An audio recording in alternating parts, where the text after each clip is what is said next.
السلام علیکم ورحمۃ اللہ وبرکاتہ۔ الحمد للہ رب العالمین والصلاة والسلام علی رسولہ الکریم، اما بعد،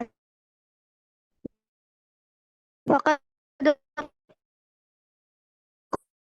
قال تعالی اعوذ باللہ من الشیطان الرجیم، بسم اللہ الرحمن الرحیم،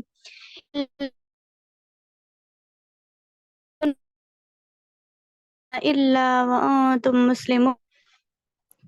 میری دی بہنوں، ارکان اسلام کا آج دوسرا رکن نماز، اس کے بارے میں انشاءاللہ ہم علم حاصل کرنے والے ہیں۔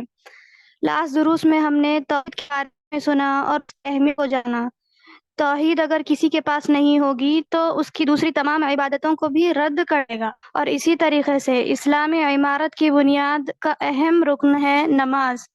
بے شک تمام تعریفیں اللہ تعالیٰ ہی کے لیے ہے، ہم اس کی حمد و ثنا کرتے ہیں اور اسی سے مدد چاہتے ہیں اور اس کی مغفرت کے طلبگار ہیں۔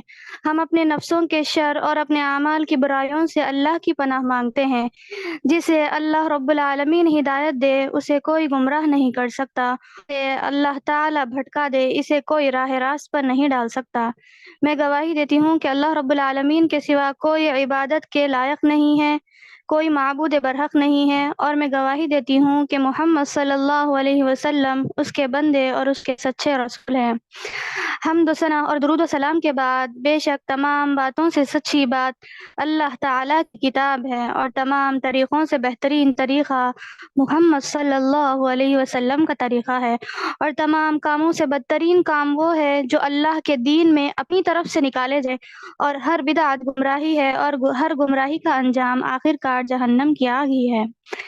ابھی میں نے آپ سب کے سامنے جو آیت تلاوت کی ہے اس کا ترجمہ کچھ اس طریقے سے ہے: ایمان والو، اللہ سے ڈرو جیسا کہ اس سے ڈرنے کا حق ہے، اور تمہیں موت نہ آئے مگر اس حال میں کہ تم مسلمان ہو۔ دیکھیے، اللہ ہم کو زندگی دی ہے، اور اس دنیا میں آنے کے بعد ہمارا حق ہے کہ ہم اسی کو اپنا رب مانتے ہوئے اپنے زندگی کے تمام کاموں کو انجام دیں۔ میری دینی بہنوں، بخاری اور مسلم میں نبی اکرم صلی اللہ علیہ وسلم کا ارشاد ہے: بنی الاسلام علی خمس، اسلام کی بنیاد 5 چیزوں پر رکھی گئی ہے: شہادت اللہ الہ الا اللہ وان محمد رسول اللہ، گواہی دینا اس بات کی کہ اللہ رب العالمین کے سوا کوئی معبود برحق نہیں، اور یہ کہ محمد صلی اللہ علیہ وسلم اللہ کے رسول ہے، وإقام الصلاۃ، اور نماز کو قائم کرنا، وإیتاء الزکاۃ، زکوٰۃ ادا کرنا، وحج البیت، اور بیت اللہ کا حج کرنا، وصیام رمضان، اور رمضان المبارک کے روزے رکھنا۔ اس حدیث کا ترجمہ کچھ اس طرح ہے: اسلام کی بنیاد 5 چیزوں پر رکھی گئی ہے۔ سب سے پہلے اس بات کی شہادت دینا کہ اللہ کے سوا کوئی معبود برحق نہیں، اور محمد صلی اللہ علیہ وسلم اللہ کے رسول ہے، اور دوسرا ہے نماز کو قائم کرنا، اور تیسرا زکوٰۃ ادا کرنا، اور چوتھا بیت اللہ کا حج کرنا، اور پانچواں رمضان المبارک کے روزے رکھنا۔ اگر ان 5 ارکانوں میں سے کوئی ایک رکن بھی ادا نہیں کرتا اور اس پر عمل نہیں کرتا تو وہ سیدھا دین سے خارج ہو جائے گا، دین سے نکل جائے گا۔ جیسا کہ ہم نے توحید کے بارے میں جانا ہے کہ اس کے بغیر تو ہماری کوئی عبادت قبول نہیں ہوگی۔ پھر اگر توحید ہماری مضبوط ہوگی تو انشاءاللہ اللہ رب العالمین صرف توحید کی بنا پر ہی ہمیں اگر جنت میں ڈال سکتے ہیں۔ توحید کی بنا پر ہی اللہ رب العالمین، اگر ہماری توحید مضبوط ہوگی تو اللہ تعالیٰ کیا کہتے ہیں کہ اگر ابن آدم میرے پاس دنیا بھر کے گناہ لائے گا، اس کے گناہ اس طرح ہوں گے کہ زمین و آسمان سے بھرے ہوئے ہوں گے، لیکن اس کے باوجود وہ مجھ پر یقین رکھتا ہوگا، توکل کرتا ہوگا، تو میں اسے بھی جنت میں ڈال دوں گا اور اس کے تمام گناہوں کو معاف کر دوں گا۔ سبحان اللہ۔ تو دیکھیے میری دینی بہنوں، نماز ان بنیادی ارکان میں سے ہے جس پر اسلام کی عمارت کھڑی ہوتی ہے۔ اقرار توحید کے بعد نماز اسلام کا دوسرا اور اہم رکن ہے، اور میری دینی بہنوں، اسلامی تعلیم حاصل کرنا ہر مسلمان مرد اور عورت پر فرض ہے، جیسا کہ نبی کریم صلی اللہ علیہ وسلم کا فرمان ہے: طلب العلم فریضہ علی کل مسلم و مسلمہ، علم دین کا حاصل کرنا ہر مسلمان مرد اور عورت پر فرض ہے، اور اللہ تعالیٰ بھی دین کی سمجھ رکھنے والوں کی بھلائی چاہتے ہیں۔ فرض علم جیسے توحید، نماز، روزہ، زکوٰۃ، حج نفل عبادت کرنے سے افضل ہے۔ اب آج میں نماز کے بارے میں یعنی آج ہم تمام نماز کے بارے میں علم حاصل کرنے کے لیے آئے ہیں، تو گویا ہمارے نامِ اعمال میں نفل عبادات جیسے نماز، روزہ، زکوٰۃ جیسے نفل نمازیں جو پڑھتے ہیں ہم، نفل روزے جو رکھتے ہیں ہم، اس کا ثواب لکھا جا رہا ہے۔ سبحان اللہ، الحمدللہ ہمارے مہربان رب کا، جس نے ہمارے لیے ایسے مواقع فراہم کیے ہیں جن سے ہمیں یہ فضیلتیں اور یہ ثواب حاصل ہو سکے۔ سب سے پہلے تو ہم یہ جانتے ہیں کہ عبادت کسے کہتے ہیں۔ عبادت ظاہری یا باطنی بات یا کام کو کہتے ہیں جس سے اللہ رب العالمین راضی ہوتے ہیں اور پسند کرتے ہیں۔ عبادت کسے کہتے ہیں میری دینی بہنوں؟ ظاہری یا باطنی بات یا کام کو جس سے اللہ رب العالمین راضی ہو اور پسند کرتے ہو۔ تو معلوم ہوا کہ عبادت اللہ تعالیٰ کے لیے، اس کی رضا اور اس کی خوشی کے لیے کرنا ہے۔ اور ساتھ میں ہم یہ بھی غور کر لیں کہ ہم کس کے لیے عبادت کر رہے ہیں۔ ہم نماز پڑھ رہے ہیں تو کس کے لیے پڑھ رہے ہیں؟ کوئی اپنی والدہ کو دکھانے کے لیے پڑھ رہی ہے کہ ہاں ہماری بچی تو 5 وقت نماز پڑھتی ہے، تو کوئی کسی کو دکھانے کے لیے آج نماز پڑھ رہا ہے۔ تو میرے عزیزو، اللہ رب العالمین قیامت کے دن صاف ہم سے یہ کہہ دے گا جب ہم اس کے سامنے حاضر ہوں گے کہ تم نے یہ نماز فلاں کو دکھانے کے لیے پڑھی اور جاؤ اسی سے اپنا ثواب لے لو۔ استغفر اللہ۔ تو سوچئے، کیا کوئی ہمیں نیکیاں دے سکتا ہے؟ کیا کوئی ہمیں ثواب دے سکتا ہے اللہ رب العالمین کے علاوہ؟ نہیں، کوئی نہیں۔ قیامت کے دن ہمیں بچانے والا کون ہوگا؟ صرف اللہ رب العالمین ہوں گے۔ ماں بھی ایک بیٹے سے دور بھاگے گی، اپنی اولاد سے دور بھاگے گی، والد بھی اپنے بچوں سے دور بھاگے گا، کوئی بیوی، کوئی شوہر، کوئی دوست کسی کے کام نہیں آئے گا، صرف اللہ رب العالمین کام آئیں گے۔ میری دینی بہنوں، انسان کے مسلمان ہونے کی سب سے بڑی نشانی نماز کی پابندی کرنا ہے، کیونکہ باقی تمام عبادت ہر کسی پر فرض نہیں اور ہر روز ادا بھی نہیں کی جاتی۔ زکوٰۃ صاحب نصاب پر سال کے بعد فرض ہوتی ہے۔ روزہ سال کے 12 مہینوں میں سے صرف ایک مہینے یعنی رمضان المبارک میں فرض ہوتا ہے۔ حج صاحب استطاعت پر عمر بھر میں صرف ایک بار فرض ہے۔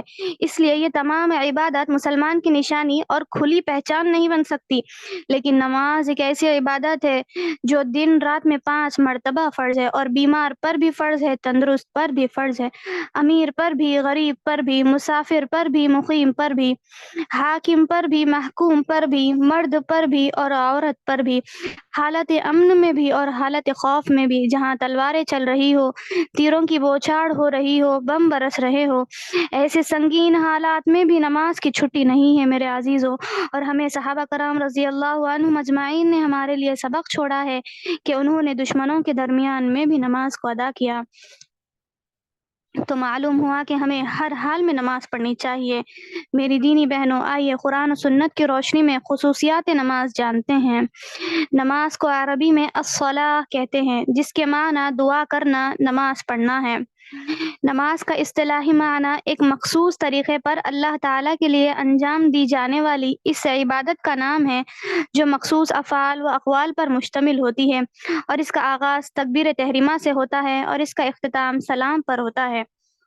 آپ سب لوگ نوٹس لے کر نوٹ کر لیجئے، جو بھی آپ کو مین بات معلوم ہو رہی ہے یا کوئی بھی ایک پوائنٹ معلوم ہو رہا ہے جو کہ آج سے پہلے آپ نے کبھی نہیں سنا، تو اسے نوٹ کر لیجئے، کیونکہ کیا ہے ان لفظ انسان کا مطلب ہی بھولنا ہے، تو انسان کیا ہے بار بار بھول جاتا ہے۔ اگر ہمارے پاس ایک ڈائری میں یا ایک بک میں ہم نوٹ کر لکھ کر رکھ لیں گے نا، تو کبھی بھی ہم دیکھیں تو ہمیں فوراً اس کی یاد دہانی ہو جائے گی۔ تو اسی طریقے سے آپ لوگ لکھ کر رکھ لیں، کیونکہ ہمیں معلوم ہونا چاہیے نا کہ کس کو کیا کہتے ہیں۔ آج ہم دنیا بھر کے معلومات حاصل کر رہے ہیں، لیکن ہماری عبادت جس کی وجہ سے ہماری آخرت سنورنے والی ہے، جس کی وجہ سے ہماری ابدی زندگی سنورنے والی ہے، صرف ہم وقتی طور پر سنتے ہیں، بس کچھ دن اس کا اثر لیتے ہیں، پھر ختم، ہماری زندگی میں ہم مصروف ہو جاتے ہیں۔ تو ایسا نہیں کرنا چاہیے میری دینی بہنوں۔ جب بھی ہمارے ذہن سے اللہ رب العالمین کا ایسا لگ رہا ہو کہ اللہ کا ڈر نکل رہا ہو، یا ہم قرآن سے دور ہو رہے ہوں، یا ہم حدیث سے یا نمازوں میں ہمارا دل نہیں لگ رہا ہے، تو سوچنا چاہیے ہمیں کہ کیا ہم نے اسی طریقے سے اسے ادا کیا ہے جیسا اس کا ادا کرنے کا حق ہے۔ تو اسی لیے آپ لوگ نوٹ کر لیجئے، انشاءاللہ آپ کو بعد میں بھی کام آئے گا، اور کسی کو اگر آپ بتانے کے لیے بیٹھ رہے ہوں تو جبھی بھی آپ کو کام آئے گا۔ اور اگر آپ یہاں سے یہ درس سن کر کسی کو جا کر بتائیں گے، کسی کو سکھائیں گے، اور آپ کا جو بھی لکھا ہوا ہے اسے پڑھ کر سنائیں گے، تو انشاءاللہ اگر وہ اس پر عمل کرے گا تو آپ کو بھی ثواب ملے گا۔ تو کہ اس کا معنی میں نے کیا کہا تھا کہ لفظ کیا کہا تھا کہ الصلاح کا مطلب کیا ہے؟ دعا کرنا اور نماز پڑھنا، اور یقیناً ہم نماز میں کیا ہے؟ اللہ رب العالمین سے دعا کرتے ہیں۔ اور اس کا اصطلاحی معنی یعنی شریعت میں نماز کو کیا کہا گیا ہے کہ شریعت میں نماز کو کہا گیا ہے کہ خاص اللہ کے لیے کی جانے والی عبادت جو تکبیر تحریمہ یعنی اللہ اکبر سے شروع ہوتی ہے اور اس کا اختتام کس سے ہوتا ہے؟ سلام پھیرنے سے ہی ہوتا ہے نا اختتام اس کا۔ اسی طریقے سے دیکھیے نماز ادا کرنے کا مقصد اللہ رب العالمین نے سورہ طٰہٰ میں بتایا۔ ہم سوچتے ہیں نا کہ اللہ تعالیٰ نے 5 نمازیں کیوں مقرر کی ہوگی، اس کا مقصد کیا ہے، نماز پڑھنے کا مقصد کیا ہے؟ تو اللہ رب العالمین نے سورہ طٰہٰ آیت نمبر 14 میں بتایا وَأَقِمِ الصَّلَاةَ لِذِكْرِي، اور نماز قائم کرو میری یاد کے لیے۔ غور کریے، اس میں اللہ تعالیٰ نماز پڑھنے کا نہیں بلکہ نماز قائم کرنے کا حکم دے رہے ہیں۔ آدمی کبھی پڑھتا ہے تو کبھی چھوڑتا ہے، لیکن قائم کرنے کا مطلب کیا ہے کہ ایک نماز کے بعد دوسری نماز کے انتظار میں رہنا، اسی طریقے سے 5 نمازیں ادا کرنا۔ جب ہم ایک نماز پڑھ لیتے ہیں، جب ہم ظہر کی نماز پڑھتے ہیں، پھر ہم انتظار کرتے ہیں کہ اللہ عصر کی نماز کب آئے گی، اور نماز بھی ہم خشوع و خضوع کے ساتھ پڑھتے ہیں، اطمینان ہمیں ملتا ہے نماز پڑھنے پر۔ تو یاد رکھیے اگر ایسا کسی کے ساتھ ہوتا ہے تو اللہ رب العالمین انشاءاللہ اس کی نمازوں کو قبول کر رہے ہیں، اس کی عبادتوں کو قبول کر رہے ہیں۔ جب بھی ہمیں کسی عبادت میں لذت محسوس ہوتی ہے نا، سکون ملتا ہے ہمیں، تو گویا کہ اللہ رب العالمین نے ہماری اس عبادت کو قبول فرما لیا۔ تو میری دینی بہنوں کتنی بڑی بات ہے۔ اور اسی طریقے سے دیکھیے کہ اللہ رب العالمین جانتے ہیں کہ انسان کا معنی جیسا ابھی میں نے بتایا کہ بھولنے والا ہے، تو اس دنیا کے دھوکے میں وہ حقیقت سے غافل نہ ہو جائے، اور یہ کہ اللہ کے ہم غلام ہیں، ہمیں من چاہی نہیں بلکہ رب چاہی زندگی گزارنی ہے۔ اس کے لیے بھی اللہ تعالیٰ نے نماز کو اللہ کی یاد کہا تاکہ بندے اور رب کا تعلق قائم رہے، چاہے وہ کہیں بھی جائے لیکن نماز کے وقت اپنے رب کے پاس لوٹ آ کر پھر اللہ رب العالمین سے اپنی مدد، اپنی حاجت طلب کرے۔ دیکھیے کسی بڑے ڈاکٹر کے پاس جانا ہے تو سب پہلے ہمیں کیا کرنا پڑتا ہے؟ اپائنٹمنٹ لینا پڑتا ہے۔ اسی طریقے سے کہیں بھی کوئی نہ کوئی انتظار والی کنڈیشنز تو ضرور ہوتی ہے۔ اگر ہم کسی سے کچھ بات کرنا چاہ رہے ہیں تو کچھ وقت کا وقفہ ہمیں دیا جاتا ہے کہ تم اتنے وقفے کے بعد بات کرو، لیکن جب بھی ہمیں اپنی حاجت، ضرورت، مدد اللہ سے طلب کرنی ہو، اللہ رب العالمین کا دربار اپنے بندوں، سبحان اللہ و بحمدہ سبحان اللہ العظیم۔ تو میری دینی بہنوں، یہ صرف دین اسلام کا ہمارے اوپر اتنا بڑا احسان ہے کہ اس نے نماز جیسے عبادت کو ہم پر فرض کیا۔ نہ صرف ہم فرض کے موقع پر بلکہ ہمیں اللہ تعالیٰ سے کبھی بھی کوئی بات منوانی ہو تو ہم 2 رکعت نفل نماز پڑھ کر اللہ سے دعائیں کریں نا، تو انشاءاللہ اللہ تعالیٰ ہماری دعاؤں کو ضرور قبول کریں گے۔ تو دیکھیے اب جانتے ہیں کہ نماز کب اور کیسے فرض ہوئی۔ صحیحین میں یعنی بخاری اور مسلم میں رسول اللہ صلی اللہ علیہ وسلم کی اسراء و معراج کی مفصل روایت میں ہے۔ اسراء و معراج یعنی معراج کی رات، شب معراج جسے کہتے ہیں نا، شب معراج رجب میں ہوتی ہے تو لوگ ایسا کہتے ہیں۔ تو اس روایت میں، اس حدیث میں یہ بات بتائی گئی ہے کہ معراج کی رات آپ صلی اللہ علیہ وسلم کو رب ارض و سما کی طرف سے جو 3 تحفے ملے، ان میں سے ایک تحفہ یہ تھا کہ آپ پر اور آپ کی امت پر 50 نمازیں فرض کی گئی تھی۔ کتنی نمازیں؟ 50 نمازیں فرض کی گئی تھی۔ پھر آپ حضرت موسیٰ علیہ السلام کے مشورے پر اللہ رب العالمین کی بارگاہ میں گئے اور جا کر کہے کہ اے اللہ رب العالمین، میری امت اتنی نمازیں ادا نہیں کر سکتی، آپ اس میں تخفیف اور آسانی کا مطالبہ کرتے رہے۔ تو اللہ رب العالمین نے پھر 10 نمازوں کو تخفیف کر دی، یعنی 40 نمازوں کو ہمارے لیے رکھا۔ تو پھر موسیٰ علیہ السلام کے مشورے پر اللہ کے نبی دوبارہ گئے، دوبارہ اللہ تعالیٰ کے پاس جاتے آتے رہے۔ اسی طریقے سے اللہ رب العالمین نے 50 نمازوں سے 5 نمازیں صرف مقرر کر دی ہمارے لیے، اور اللہ رب العالمین نے کہا کہ ہی خمس وہی خمسون لا یبدل القول لدی، اب 50 میں سے 5 رہ گئی ہے، لیکن ہمارے ہاں یہ 50 ہی ہے اور ہماری بات بدل نہیں جاتی۔ مطلب یہ ہے کہ آپ کی امت 5 نمازیں ادا کرے تو میں 50 نمازوں کا ثواب دوں گا۔ سبحان اللہ میری دینی بہنوں، دیکھیے نبی صلی اللہ علیہ وسلم اور اللہ رب العالمین کی طرف سے ہمارے اوپر کتنی تخفیف اور آسانی کی گئی۔ اگر 50 نمازیں پڑھنے کا ہمیں حکم دیا جاتا تو ہمیں ہر 10 منٹ کے بعد، ہر 15 منٹ کے بعد سوچئے کتنی نمازوں کو ہمیں پڑھنا رہتا دن اور رات میں۔ تو میری دینی بہنوں، یہ اللہ رب العالمین کا احسان ہے کہ اگر ہم 5 نمازیں پڑھ رہے ہیں تو 50 نمازوں کا ثواب حاصل کر رہے ہیں۔ سبحان اللہ، روز ہم ہمارے اعمال میں 5 نمازیں ادا کر کے 50 نمازوں کا ثواب حاصل کر سکتے ہیں۔ میری دینی بہنوں، اسلام کے تمام احکامات، فرائض و واجبات اور عبادات و معاملات زمین پر ہی نازل ہوئے، لیکن نماز وہ فریضہ ہے جو رب کائنات نے اپنے محبوب جناب محمد صلی اللہ علیہ وسلم کو 7 آسمانوں کے اوپر سدرۃ المنتہا کے قریب بلا کر تحفہ عطا فرمایا۔ سبحان اللہ، میری دینی بہنوں، آج ہم میں سے ہر کوئی نبی صلی اللہ علیہ وسلم سے محبت کرتا ہے، لیکن کیا صرف محبت کا دعویٰ کرنے والا کامیاب ہوگا؟ نہیں، بالکل نہیں۔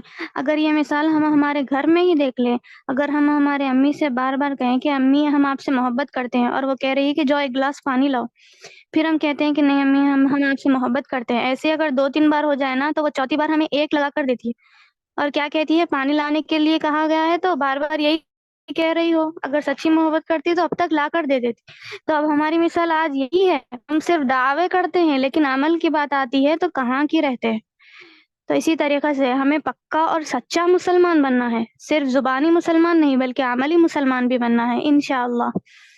اب دیکھیے، نماز کی خصوصیت میں سے تو سب سے پہلے یہ ہے کہ اگر ہم 5 نمازیں پڑھیں گے تو انشاءاللہ 50 نمازوں کا ہمیں ثواب ملے گا، اور اسی طریقے سے دوسرا ہے، نماز کفر اور ایمان کے درمیان فرق کرنے والی چیز ہے۔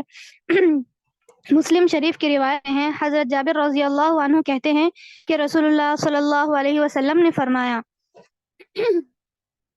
بین العبد و بین الکفر ترک الصلاۃ، مسلمان بندے اور کفر کے درمیان فرق نماز کا چھوڑنا ہے۔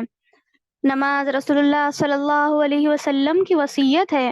رسول اللہ صلی اللہ علیہ وسلم اپنی حیات طیبہ کے آخری ایام اور آخری لمحات میں بار بار تاکید فرماتے رہے، الصلاۃ الصلاۃ وما ملکت ایمانکم، اے امت مسلمہ، نماز کی پابندی کرنا اور غلام لونڈیوں کے حقوق کی پاسداری کرنا۔ جب تک آپ کی زبان مبارک میں بولنے کی سکت رہی، آپ صلی اللہ علیہ وسلم فرماتے رہے، الصلاۃ الصلاۃ۔ دیکھیے میری دینی بہنوں، زندگی کے آخری لمحات چل رہے ہیں، آپ کی سانسیں اکھڑ رہی ہے، اللہ رب العالمین کی طرف آپ کا بلاوا لکھا گیا ہے، لیکن آپ بولنے کی سکت بھی آپ کے پاس باقی نہیں رہی، تو آپ کے ہونٹ حرکت کر رہے تھے۔ جب صحابہ کرام نے کان لگا کر سننے کی کوشش کی تو انہوں نے سنا کہ آپ صلی اللہ علیہ وسلم یہ فرما رہے تھے، الصلاۃ الصلاۃ وما ملکت ایمانکم، نماز نماز اور تمہارے غلام اور لونڈیوں کے حقوق کی پاسداری کرنا۔ میری دینی بہنوں، آج باپ دادا کی وصیت پر عمل کیا جاتا ہے، وعدے قسمیں پورے کیے جاتے ہیں، لیکن پوری اولاد آدم کے سردار محمد رسول اللہ صلی اللہ علیہ وسلم کی وصیت پر ہم عمل کرنے میں کوتاہی میں دیکھیے، آج ہم پر بھی اپنے آپ کر رہے ہیں، اور نبی صلی اللہ علیہ وسلم پر بھی ایک معنی میں ہم ظلم کر رہے ہیں، اور تکالیف سے ہم پر اس دین کو پہنچایا اللہ رب العالمین کی طرف سے، لیکن اس کے باوجود ہم صرف عمل کرنے میں کوتاہی کر رہے ہیں۔ سوچئے، اپنے آپ کا جائزہ لیجئے اور سچے اور پکے مسلمان بنیے۔ نماز تمام اعمال میں سے اللہ کے ہاں محبوب اور سب سے زیادہ پسندیدہ عمل ہے۔ رسول اللہ صلی اللہ علیہ وسلم سے پوچھا گیا کہ کون سا عمل اللہ تعالیٰ کے ہاں سب سے زیادہ محبوب اور پیارا ہے، تو آپ صلی اللہ علیہ وسلم نے فرمایا، الصلاۃ لوقتها، وقت پر نماز ادا کرنا۔ غور فرمائیے کہ نماز کی کتنی بڑی خصوصیت ہے کہ نماز تمام اعمال سے بڑھ کر اللہ تعالیٰ کے ہاں محبوب اور پسندیدہ عمل ہے۔ تو معلوم ہوا کہ وقت کو ٹلا کے نہیں پڑھنا چاہیے۔ آج ہم کیا کرتے ہیں، نماز کا آخری وقت معلوم کر لیتے ہیں، ظہر کی نماز کا آخری وقت 2:30 بجے ہے، اب ٹائم بھی ہے تو ٹائم ٹلاتے رہتے ہیں، نہیں پڑھیں گے 5 منٹ سے پڑھیں گے، 5 منٹ سے پڑھیں گے، تو پھر جب 2:30 بجنے 5 منٹ ہوتے ہیں نا، جب جا کر وضو بناتے ہیں اور نماز پڑھنے ٹھہرتے ہیں، 5 منٹ تو اسی میں نکل جاتے ہیں، پھر کیا ہے، ادا کا وقت نکل کر وہ قضا کا وقت بن جاتا ہے۔ تو کیا، اور جیسا کہ ابھی آپ کے سامنے معلمہ تلاوت کی ہے، الذین هم عن صلاتهم ساہون، تباہی ہے ان کے لیے جو کیا ہے، اپنی نمازوں سے غفلت برتتے ہیں۔ تو ہم گویا اس اللہ رب العالمین کی وعید کا شکار ہو رہے ہیں ہر روز۔ پھر ہم کہتے ہیں کہ ہماری زندگی میں بے سکونی ہے، سکون نہیں ہے، ایسا عجیب کیوں لگ رہا ہے ہمیں، کیا ہم دماغی کوئی پریشانی ہے؟ تو یہی پریشانی ہے آپ کی کہ آپ نماز کو وقت پر نہیں کر رہے ہیں، اللہ رب العالمین کے حقوق کو صحیح طریقے سے ادا نہیں کر رہے ہیں جیسا ادا کرنے کا ہے۔ سب سے پہلے آپ ان تمام کی پابندی کریے، اور پھر دیکھیے کہ آپ کی زندگی میں کس طریقے سے سکون آتا ہے، کس طریقے سے برکتیں آتی ہے۔ اور نماز کی خصوصیات میں یہ بھی ہے کہ نماز قیامت کے دن نور اور کامیابی کی دلیل اور ذریعہ نجات ہوگی۔ حدیث رسول صلی اللہ علیہ وسلم ہے۔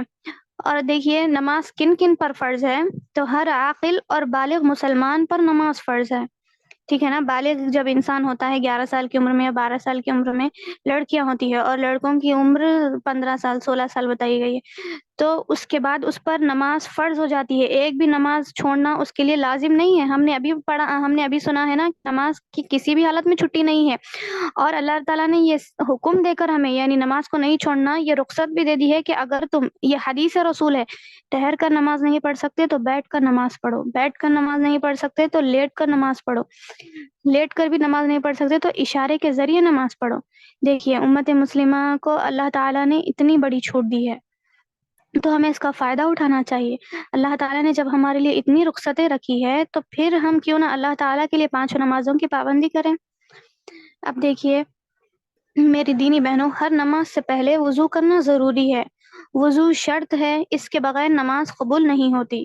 ارشاد باری تعالیٰ ہے، یا ایھا الذین آمنوا اذا قمتم الی الصلاۃ، اے ایمان والو جب تم نماز پڑھنا چاہو، فاغسلوا وجوہکم وایدیکم الی المرافق وامسحوا برؤوسکم وارجلکم الی الکعبین، اپنے چہرے اور ہاتھوں کو کوہنیوں سمیت دھو، سر کا مسح کرو اور پاؤں کو ٹخنوں سمیت دھو لو۔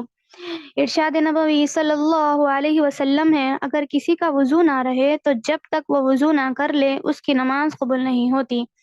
آئیے وضو کرنے کی فضیلت جانتے ہیں۔ حضرت ابو ہریرہ رضی اللہ عنہ سے روایت ہے کہ رسول اللہ صلی اللہ علیہ وسلم نے فرمایا، جب کوئی مومن یا مسلمان وضو کرتے ہوئے اپنا چہرہ دھوتا ہے تو اس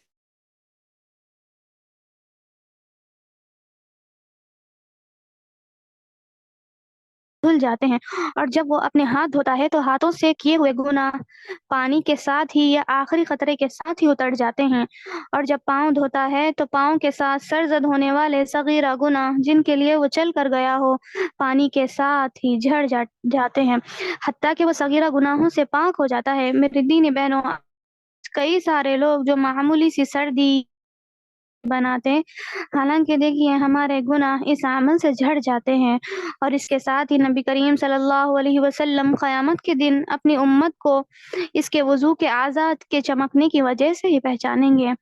تو لہٰذا ہمیں اس فضیلت کو حاصل کرنی چاہیے اور وضو بنانا چاہیے، اور ہمارے تمام صغیرہ گناہ یعنی ہمارے روزمرہ کی زندگی میں ہم صغیرہ گناہ ہی تو کرتے ہیں نا، کبیرہ گناہ ہم سے کبھی کبھی مرتکب ہوتے ہیں، اس پر تو اللہ تعالیٰ سے توبہ اور معافی مانگنی تو لازمی اور ضروری ہے، لیکن وضو اگر ہم بناتے ہیں تو انشاءاللہ ہمارے صغیرہ گناہ معاف ہو جائیں گے۔ اور ایک حدیث میں تمام صحابہ کرام رضی اللہ عنہم اللہ کے نبی صلی اللہ علیہ وسلم کے پاس بیٹھے ہوئے تھے، تو اللہ کے نبی صلی اللہ علیہ وسلم نے ان سے پوچھا کہ اگر کسی گھر کے پاس ایک نہر ہو اور وہ روزانہ اس میں کچھ مرتبہ غسل کرتا ہو، یعنی اگر کوئی 5 مرتبہ پانی نہاتا ہو، تو کیا اس کے جسم پر کوئی میل و کچیل باقی رہے گا؟ تو صحابہ کرام رضی اللہ عنہم نے کہا کہ نہیں، کوئی میل اور کچیل اس پر باقی نہیں رہے گا۔ تو نبی صلی اللہ علیہ وسلم نے فرمایا کہ وضو کی مثال 5 نمازوں کی مثال ایسے ہی ہے کہ اگر کوئی کرتا ہے تو اس کے جسم پر ایک میل و کچیل، اس کے جسم پر ایک گناہ بھی باقی نہیں رہتا، وہ گناہوں سے پاک اور صاف ہے۔ اسی طریقے سے ابو ہریرہ رضی اللہ عنہ کی اور ایک روایت ہے کہ آپ صلی اللہ علیہ وسلم نے فرمایا، قیامت کے روز میری امت کو بلایا جائے گا تو ان کے وضو والے اعضاء چمک، سبحان اللہ۔ دیکھیے قیامت کے روز ہر طرف اندھیرا ہوگا، ہر طرف کہیں بھی روشنی نہیں ہوگی، ہم جہاں انسان نظر اٹھا کر دیکھے گا وہاں اسے اندھیرا نظر آئے گا، لیکن ہر کوئی اپنے اپنے اعمال روشنی میں چلا جائے گا، جو جتنا نیک عمل کیا ہوگا اس کے مطابق اسے روشنی دی جائے گی۔ اگر ہم وضو کرنے والے ہوں گے، وضو کی پابندی کرنے والے ہوں گے، تو قیامت کے دن ہم ہمارے اعضاء کی روشنی میں چلیں گے۔ اللہ رب العالمین سے ہم دعا کریں کہ اللہ تعالی ہمیں اس کی پابندی کرنے والا بنائے، تاکہ ہم قیامت کے روز اندھیرے کو اپنے نیک اعمال سے دور کر سکیں۔ اسی طریقے سے اب جانتے ہیں کہ وضو کا طریقہ کیا ہے۔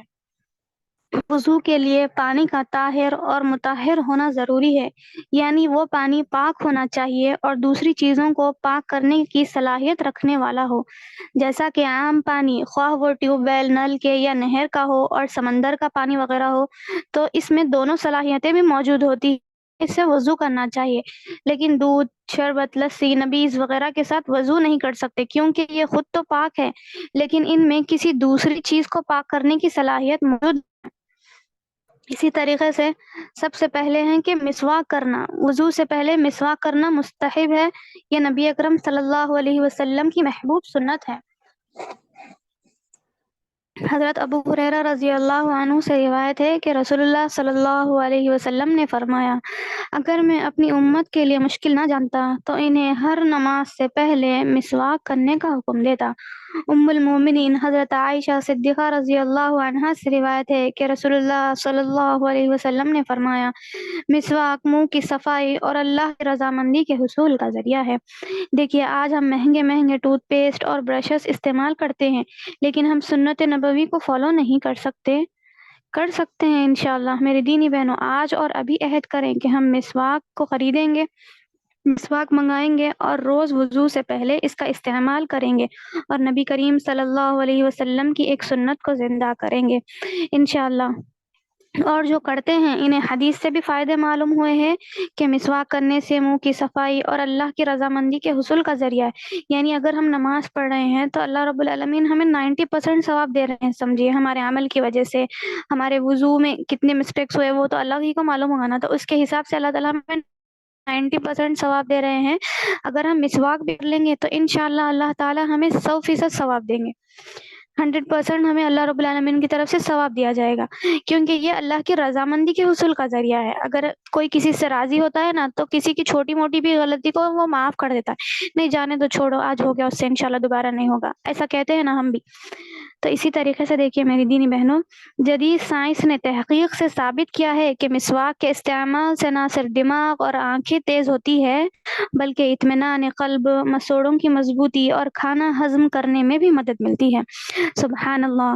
اسی طرح مسواک کرنے کے بعد دوسرا پوائنٹ ہے نیت کرنا۔ وضو سے پہلے دل میں نیت کرنا ضروری ہے، اور نیت دل میں ہی کرنی چاہیے، کیونکہ حضرت عمر رضی اللہ عنہ سے مروی ہے کہ آپ صلی اللہ علیہ وسلم نے فرمایا، اعمال کا دار نیتوں پر ہے۔ نیت دل کے ارادے کا نام ہے، زبان سے کوئی الفاظ ادا نہیں کرنے چاہیے۔ ہم یہ نیت کر لیں کہ یا اللہ میں نماز کے لیے وضو بنانے جا رہی ہوں، ہم اپنے دل میں بول لیں تو بس اتنا کہنا بھی کافی ہے، اس کے لیے کوئی الفاظ، کوئی دعائیں وغیرہ پڑھنا ضروری نہیں ہے۔ اور یہ بات سب کو بتا دیں کہ نیت دل کے ارادے کا نام ہے، اور ہمیں دل میں یہ ارادہ کرنا چاہیے کہ اللہ رب العالمین میں نماز کے لیے وضو بنانے جا رہی ہوں۔ نیت اس کو اسی لیے مقرر کیا گیا ہے تاکہ جب کوئی کام کا ارادہ کر رہا ہو اور وہ کام کرنے والا ہو تو اسے پتا ہو کہ وہ کیا کر رہا ہو۔ اور تیسرا پوائنٹ ہے کہ تسمیہ، یعنی وضو سے پہلے بسم اللہ پڑھنا ضروری ہے۔ رسول اللہ صلی اللہ علیہ وسلم نے فرمایا، جو بسم اللہ نہیں پڑھتا اس کا وضو نہیں ہے۔ اب دیکھیے کہ وضو کے شروع میں بسم اللہ پڑھنا ہم بھول جاتے ہیں، تو جب وضو کے درمیان میں ہی کبھی ہمیں یاد آتا ہے، کبھی ہم ہاتھ دھو رہے ہیں یاد آتا ہے، کلی کر رہے ہیں یاد آتا ہے، تو اسی وقت پڑھ لینے سے وضو صحیح ہوگا۔ اگر وضو کیا ہے کہ آج کل اٹیچ باتھ روم وغیرہ ہوتے ہیں نا، تو اس کے اندر ہمیں جا کر وضو بنانا ہے، تو داخل ہونے سے پہلے وضو کی نیت اور بسم اللہ دونوں پڑھ لینا ہمارے لیے کافی ہوگا۔ اب اسی طریقے سے دیکھیے کہ حدیث میں کیا بتایا گیا ہے کہ نبی صلی اللہ علیہ وسلم نے فرمایا، جو بسم اللہ نہیں پڑھتا اس کا وضو نہیں، تو ہمیں صرف بسم اللہ ہی کہنا چاہیے، اتنا لفظ ہم کہہ کافی ہے، بسم اللہ الرحمن الرحیم، یہ پورا پڑھنا ہمارے لیے ضروری نہیں ہے کہ جو بسم اللہ نہیں پڑھتا اس کا وضو نہیں ہے، تو صرف ہمیں بسم اللہ ہی کہنا چاہیے۔ اب چوتھا کیا ہے کہ دونوں ہاتھ کلائی کے جوڑ تک 3 مرتبہ دھوئے۔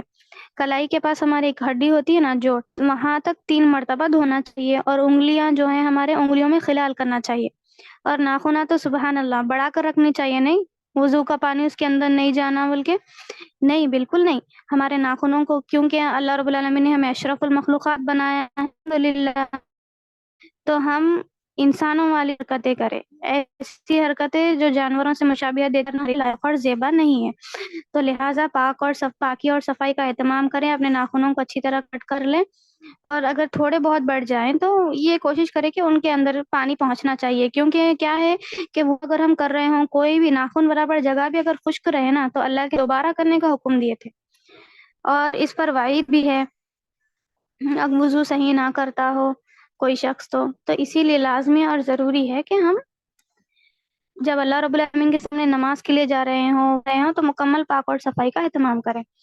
پھر 5واں کیا ہے، دائیں ہاتھ میں پانی لے کر 3 مرتبہ کلی کریں۔ پہلے مسواک کرنی ہے، پھر نیت کرنا ہے، پھر وضو کرنا ہے، دونوں ہاتھوں کو کلائی کے جوڑ تک دھونا ہے، پھر دائیں ہاتھ میں پانی لے کر 3 مرتبہ کلی کرنا ہے، یعنی سیدھے ہاتھ میں پانی لے کر 3 بار کلی، اور تبا ناک میں اچھی طرح پانی چڑھائیں۔ اچھی طرح پانی چڑھانا ہے، اور ہم کوشش یہ کریں کہ وہ پانی حلق میں نہ جائے، اور بائیں ہاتھ سے یعنی لیفٹ ہینڈ سے کیا ہے، ناک بھی صاف کر لینی چاہیے۔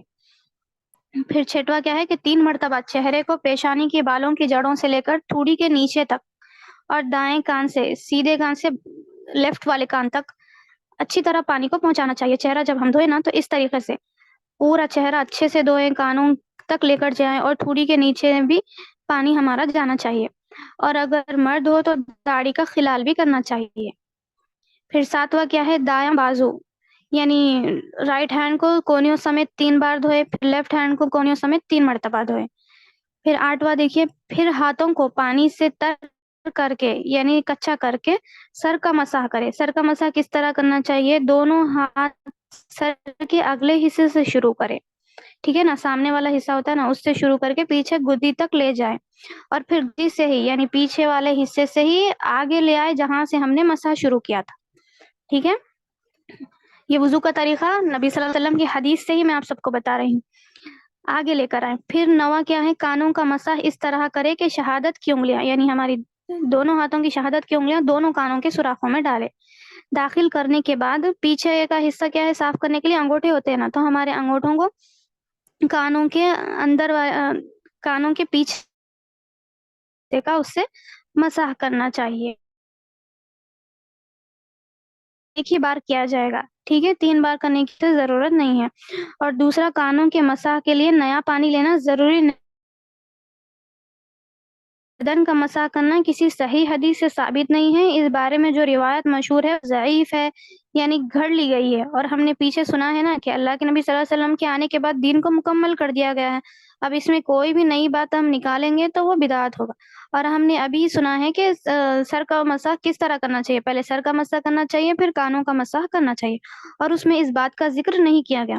پھر 10واں ہے کہ دایاں پاؤں ٹخنوں سمیت دھوئے، یعنی سیدھا پیر ہم 3 بار دھوئیں ٹخنوں سمیت، یعنی ہماری جو ہڈی ہوتی ہے نا پیر کی وہاں سے۔ پھر انگلیوں کا بھی ہمیں خلال کرنا چاہیے، ہاتھ کی انگلیوں سے پیر کی انگلیوں کا خلال کرے، اور پھر اسی طریقے سے بایاں پیر بھی دھو کر ہمارے وضو کو ختم کر دیں۔ وضو کے بعد کی یہ دعائیں ہیں جو ہر کسی کو یاد ہونی چاہیے۔ عمر رضی اللہ عنہ سے روایت ہے کہ رسول اللہ صلی اللہ علیہ وسلم نے فرمایا، جب کوئی اچھی طرح وضو کرے پھر یہ دعا پڑھے تو اس کے لیے جنت کے 8 دروازے کھول دیے جاتے ہیں، جس سے چاہے داخل ہو جائے۔ اشہد ان لا الہ الا اللہ وحدہ لا شریک لہ اشہد ان محمدا عبدہ ورسولہ۔ سبحان اللہ۔ دیکھیے میری دینی بہنوں، جنت کے کون نہیں چاہتا کہ اس کے لیے جنت کے 8 دروازے کھول دیے جائیں۔ ہم میں سے ہر شخص چاہے گا کہ 8 دروازے کھول دیے جائے، اور ہم کیا ہے، جو بھی دروازے جس سے ہم داخل ہونا چاہیں جنت میں داخل ہو جائے۔ سبحان اللہ۔ تو میری دینی بہنوں، یہ ہم میں سے ہر کسی کو یاد ہوگا یہ کلمات۔ میں اور 2 مرتبہ ریوائز کرتی ہوں، جسے بھی یاد نہ ہو وہ میرے ساتھ ریوائز کر لے، اگر کوئی تیز لکھنے والا ہو تو اسے لکھ بھی لے۔ اشہد ان لا الہ الا اللہ وحدہ لا شریک لہ واشہد ان محمدا عبدہ ورسولہ۔ اشہد ان لا الہ الا اللہ وحدہ لا شریک لہ واشہد ان محمدا عبدہ ورسولہ۔ اشہد ان لا الہ الا اللہ وحدہ لا شریک لہ واشہد ان محمدا عبدہ ورسولہ۔ صحیح مسلم کی یہ روایت ہے۔ وضو سے پہلے ہمیں بسم اللہ کہنا چاہیے، اور وضو کے بعد یہ دعا پڑھ کر اور یہ دعا بھی پڑھنی چاہیے، اللہم اجعلنی من التوابین وجعلنی من المتطہرین۔ اللہم اجعلنی من التوابین وجعلنی من المتطہرین۔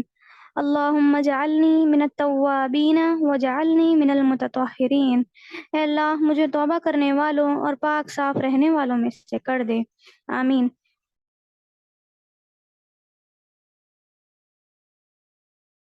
نہیں سک رہا ہوں یا کسی کو یہ دعائیں یاد نہ ہو تو وہ آج کل انٹرنیٹ بھی ہے نا، اور الحمدللہ اس پہ ساری سہولتیں دی گئی ہے، تو یہ دعاؤں کو نکال کر وہ آج ہی یاد کر لیں۔ اسی طریقے سے دیکھیے، وضو کے بعد دعا پڑھتے ہوئے آسمان کی طرف منہ اٹھانا اور انگلی کا اشارہ کرنا کسی بھی صحیح حدیث سے ثابت نہیں ہے، کیونکہ اتنی بڑی فضیلت ہمیں دعائیں پڑھنے سے ہی حاصل ہو جا رہی ہے، تو پھر آسمان کی طرف منہ اٹھانا اور انگلی کا اشارہ کرنا اس کی ضرورت نہیں ہے، اور یہ کسی بھی صحیح حدیث سے ثابت نہیں ہے۔ اسی طرح ہر عضو کو دھوتے وقت مخصوص دعائیں پڑھنا نبی کریم صلی اللہ علیہ وسلم سے ثابت نہیں ہے، بس ہم مکمل دھیان کے ساتھ وضو کریں یہی کافی ہے۔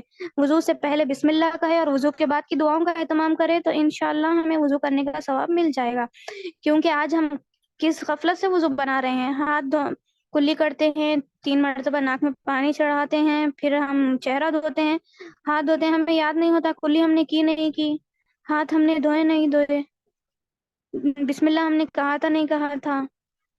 اس طریقے سے شیطان کیا ہے، ہمیں بھٹکاتا ہے۔ تو دیکھیے، ہم جو بھی کام کر رہے ہوں نا، اس میں ہماری مکمل توجہ کے ساتھ کرنی چاہیے اور اللہ تعالیٰ کی رضا اور خوشنودی کے لیے کرنا چاہیے، یہی ہمارے لیے کافی ہے۔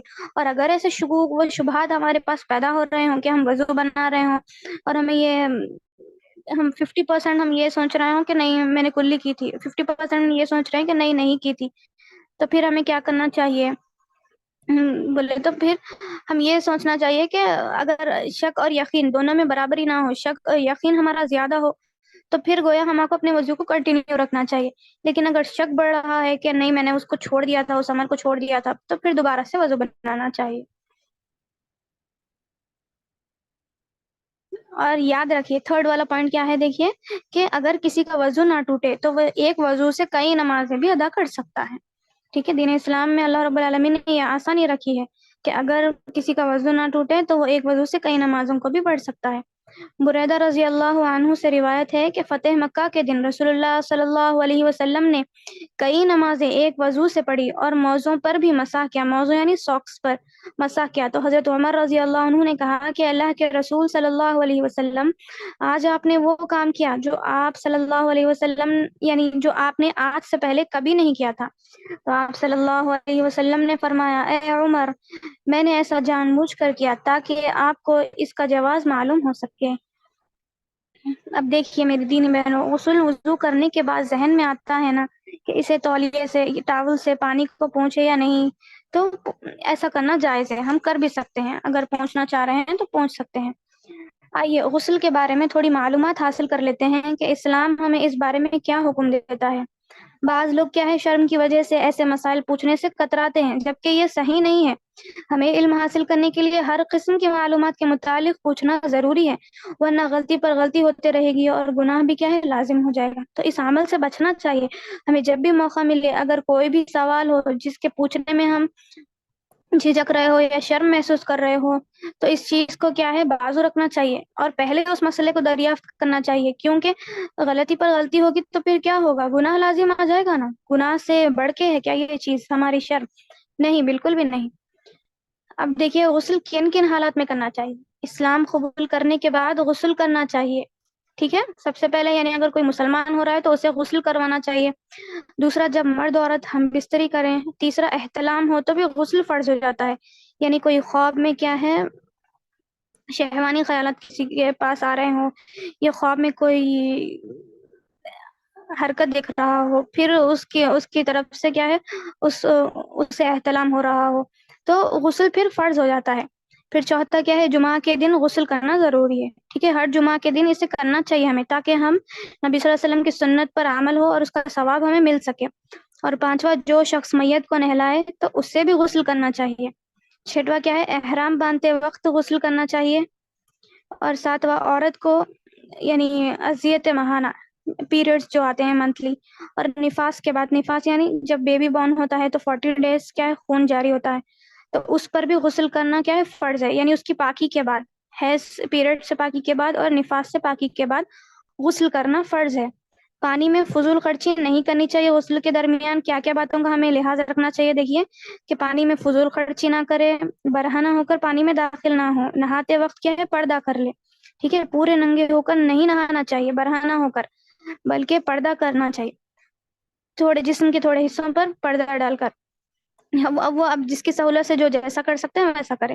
اسلام قبول کرنے کے بعد کیا ہے، بیری کے پتوں اور پانی سے نہائے، مرد عورت کے اور عورت مرد کے بچے ہوئے پانی سے غسل نہ کرے، لیکن البتہ میاں اپنی بیوی کے بچے ہوئے پانی سے غسل کر سکتا ہے، کوئی غیر محرموں کے بارے میں ہو۔ اور اسی طریقے سے فرض غسل کرنے کے بعد دوبارہ وضو کرنے کی ضرورت نہیں ہے۔ ٹھیک ہے، ایک مرتبہ فرض غسل کرنے کا میں طریقہ بتاؤں گی۔ جب ہم ایک مرتبہ وضو کر لیتے ہیں نا تو دوبارہ ہمیں وضو کرنے کی ضرورت نہیں ہے۔ تو اب یہ جان لیجئے کہ کن کن صورتوں پہ غسل لازم ہوتا ہے۔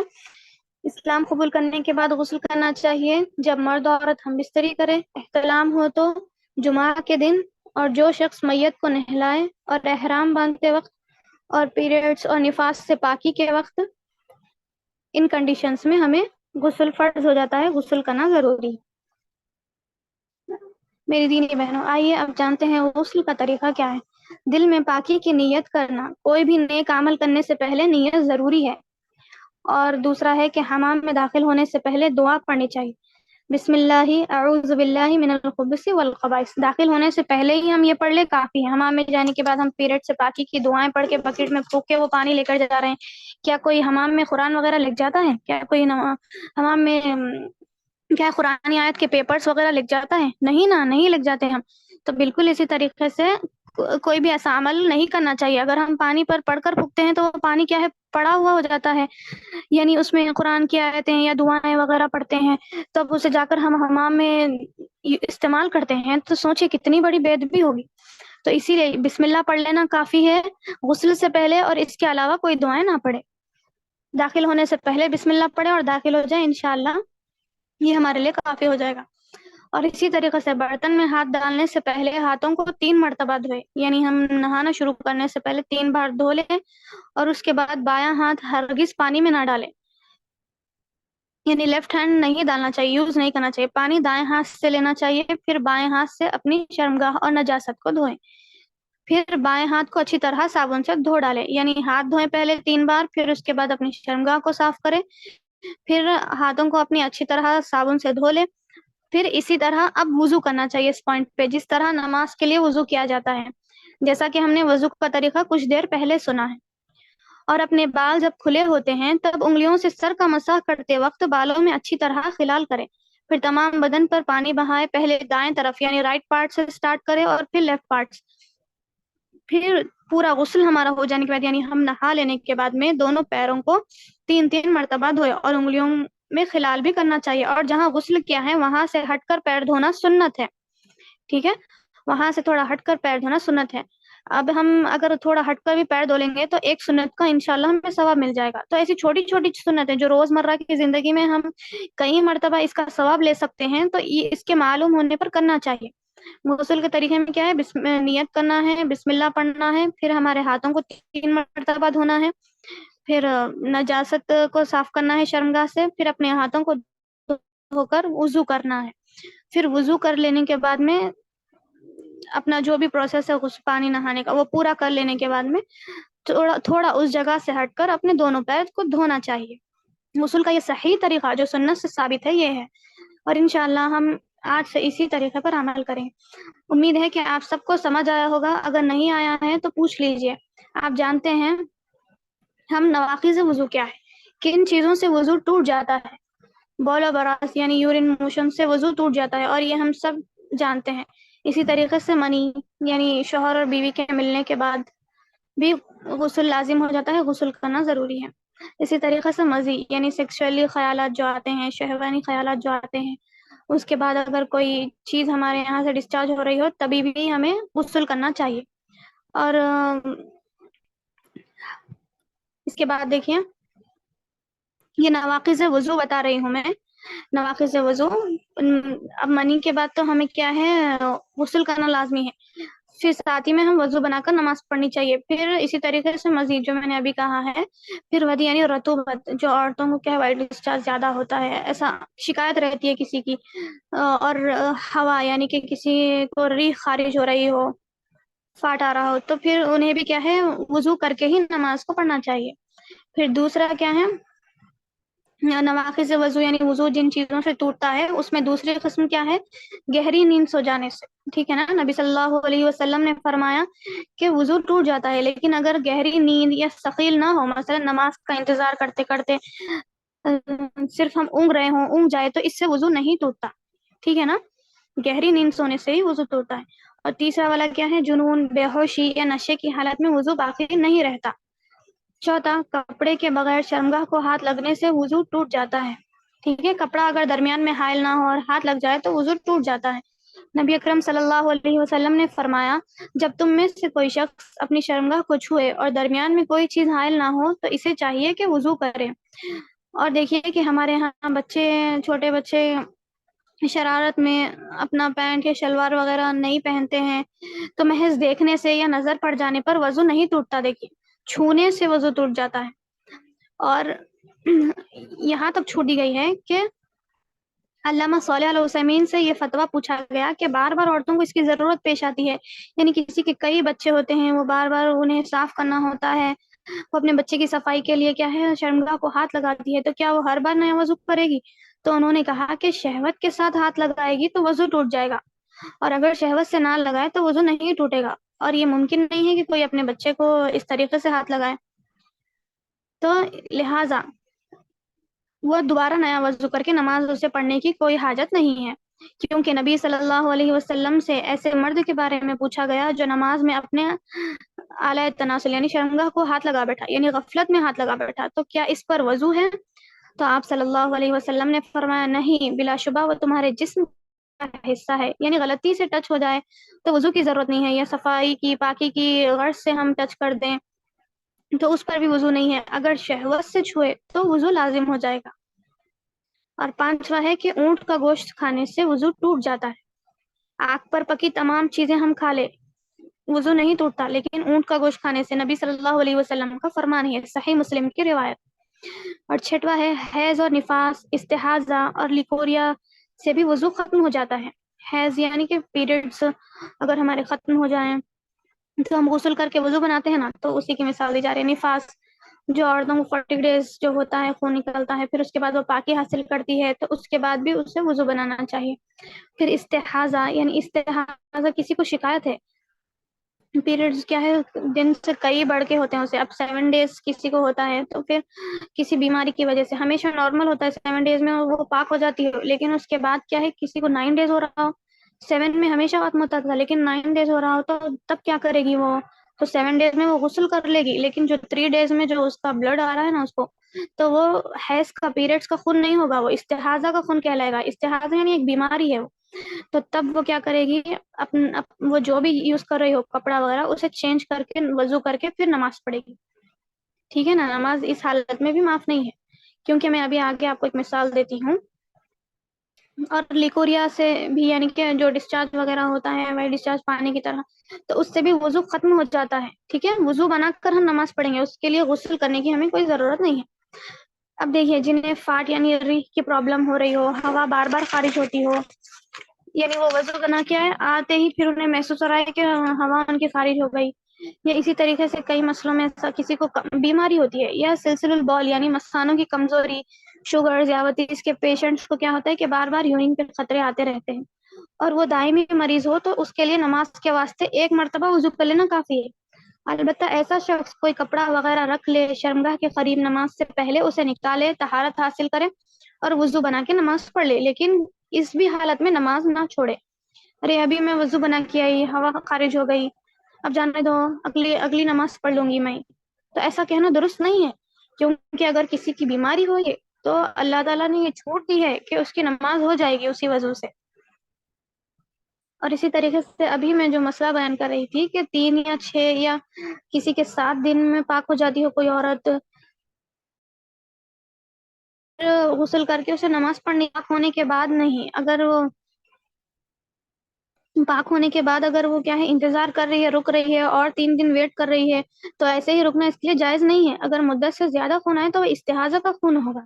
ایک صحابیہ حمنہ بنت جہش رضی اللہ عنہا اللہ کے نبی صلی اللہ علیہ وسلم کے پاس آتی ہے اور کہتی ہے کہ اے اللہ کے رسول صلی اللہ علیہ وسلم، مجھے میری مدت سے زیادہ حیض کا خون آ رہا ہے، تو اللہ کے نبی صلی اللہ علیہ وسلم نے کہا کہ تم اپنی ہمیشہ کی مدت تک رکو اور اس کے بعد نماز پڑھو گی، کیونکہ یہ ایک بیماری ہے۔ پاکی حاصل کرو، طہارت لو اور نماز پڑھ لو۔ یعنی 7 دن جب ہو جاتے ہیں تو غسل کرنے کے بعد ہمیں اس کے بعد کی ہم جو بھی نمازیں پڑھیں گے نا تو طہارت لے لیں گے، ہم سب سے پہلے واش روم جائیں گے، طہارت لے لیں گے، پھر وضو بنائیں گے اور نماز پڑھیں گے۔ اگر ہم کوئی وہاں کپڑا وغیرہ تو اسے چینج کر لیں گے۔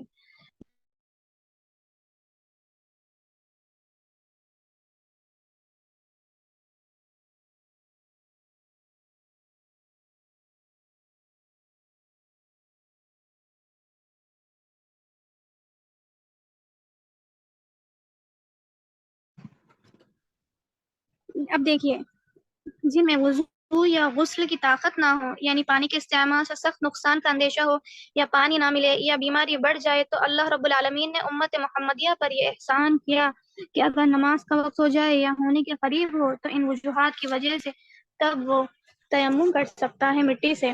ارشاد باری تعالیٰ ہے فَلَمْ تَجِدُوا مَاءً فَتَيَمَّمُوا صَعِيدًا طَيِّبًا، سورۃ النساء کی آیت ہے کہ پس اگر آپ کو پانی میسر نہ آئے تو پاکیزہ مٹی سے تیمم کر لیا کرو۔ تیمم کا طریقہ کیا ہے کہ دل میں تیمم کی نیت کر لینا، اور دوسرا بسم اللہ پڑھنا، اور تیسرا اپنے دونوں ہاتھ پاک و صاف مٹی پر مارنا، پھر ان کو پھونک مار وغیرہ نکال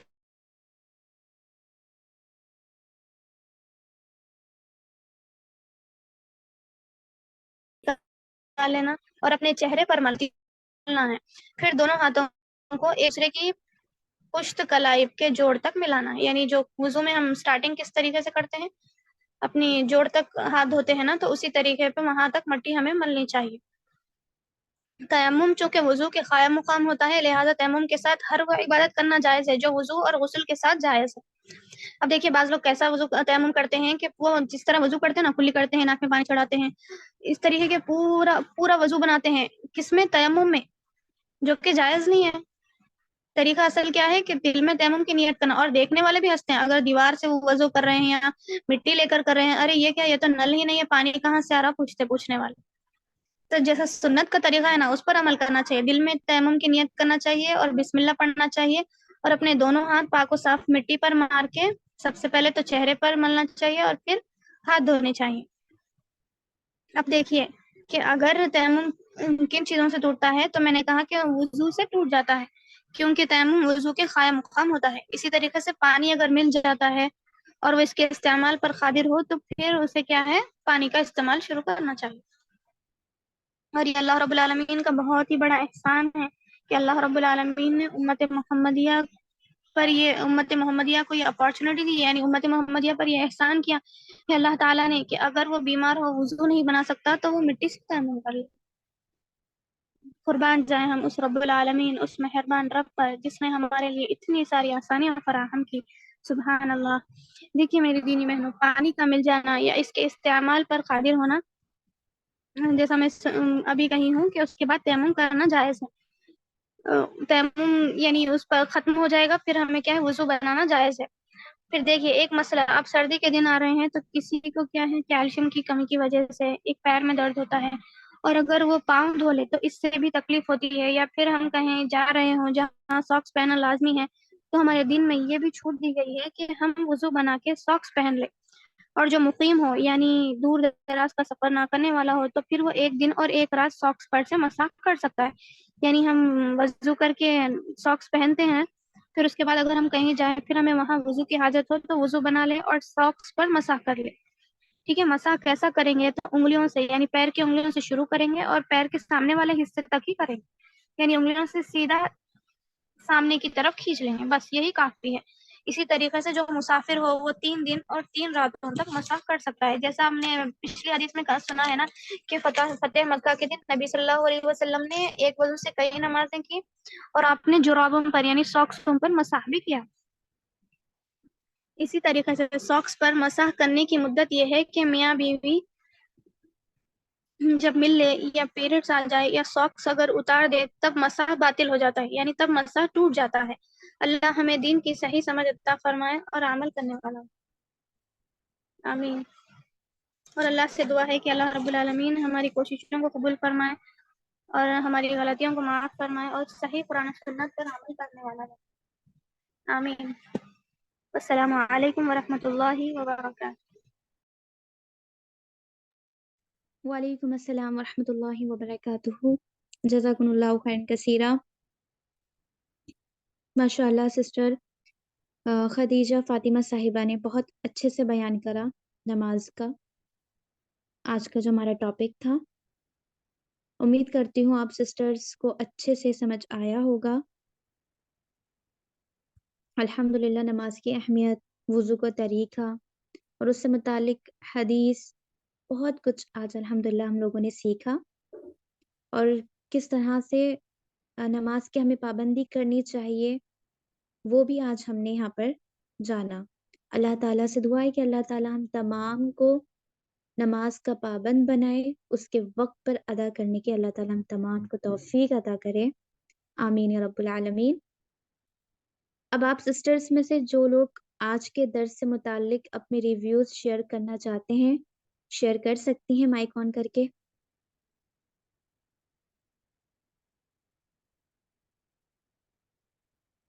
آج کے درس سے آپ لوگوں نے کیا سیکھا؟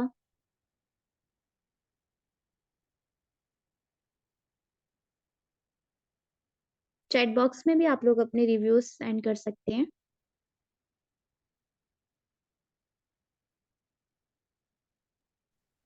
اگر کسی کا کوئی سوال بھی ہو تو وہ پوچھ لے.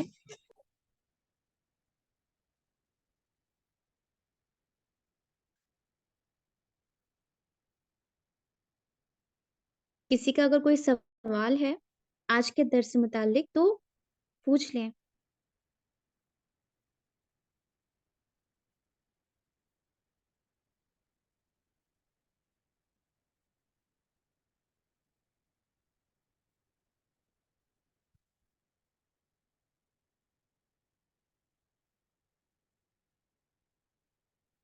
ماشاء اللہ الحمدللہ سن کر علم میں اضافہ ہوا.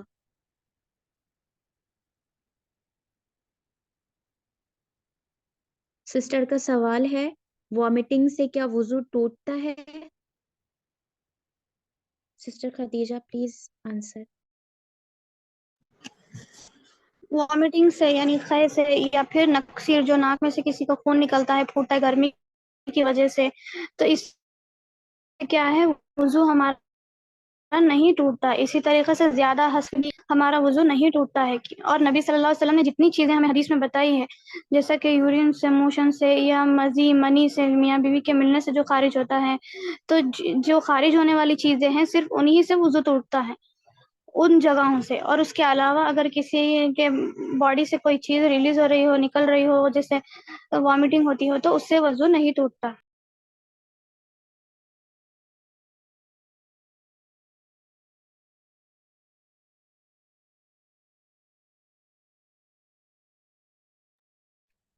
سسٹر کا سوال ہے کہ وضو میں جوڑے میں وضو ہو سکتا ہے کیا؟ جوڑے میں وضو کرنے سے بہتر یہ ہے کہ ہم اپنے بال کو بنا کر وضو کریں. کیا ہم دعوت میں جانا ہے یا کہیں بھی جانا ہے تو ایسے ہی چلے جاتے ہیں؟ کیا نہیں جاتے ہیں؟ تو جب ہم اللہ تعالیٰ کے سامنے جا رہے ہیں نا تو اچھی حالت میں جانے کی کوشش کریں. جی سسٹر شاکرہ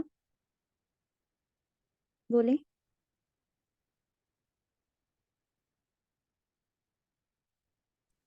السلام علیکم ورحمۃ اللہ وبرکاتہ. باجی میرا ایک سوال تھا. چھوٹے گھر میں چھوٹے بچیاں رہتے نا، تو ان لوگ یورین کر لیے سمجھو کپڑوں پہ، تو تب کیا کرنا چاہیے؟ وضو ٹوٹتا ہے کیا؟ اسپیشلی لڑکی. اگر لڑکی کیا ہے ہمارے کپڑوں پر یورین کر دیتی ہے کپڑوں پر، تو پھر انہیں پہلے تو ہمیں چینج کرنا چاہیے، ان کپڑوں کو بدل لینا چاہیے، اور اس سے ہمارا وضو نہیں ٹوٹتا. ہم چینج کپڑوں کو